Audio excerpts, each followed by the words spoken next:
Assalamualaikum warahmatullahi wabarakatuh. Selamat sore memandum masyarakat PD ya.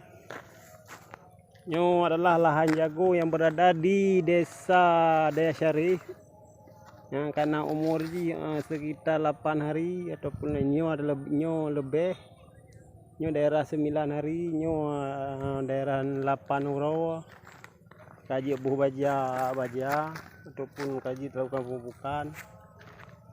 Yang lahan jagung sekitar daerah 6 hektar di petani Desa Daya Syarif beralih ke jagung karena luang Kemala tengah perbaikan di Jiahan Jibo Padi daripada terbengkalai tanah.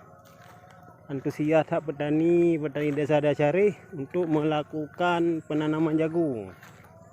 Ada juga tanaman jagung manis, ada juga tanaman jagung untuk pakan ternak. Nah, inilah dia jagung yang sudah dinanami. Nampak petani sedang menaikkan air dari sungai yang berada pas di samping sungai. Yang dapat tengah ia petaninya yang naik ia. Yang petani yang jagung.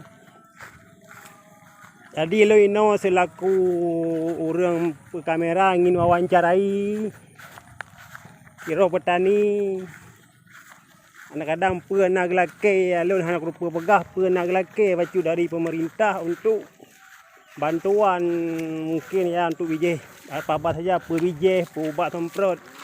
Jadi lu kawan carinya petani nya gian adalah mantan kombatan yang anak tohojak ya pula jagung rong. Jadi lu laki bacu assalamualaikum bang. Salam. Bacu bang nan ron so. Jakir alamat ron depan. Alamat namun Nasaraya. Alamat ron lah tempat tinggal no. Ini Sukampung. Sukampung desa apa kan? Desa Daya Syarif. Daya Syarif. Harapan ron obele belum tayang le padu hektar nan pula. Nah 10 hektar. 10 hektar jagung mamih ataupun jagung manuk ne pula Jubang. Jagung mana? Jagung tu manuk padu ro kabeh jagung ro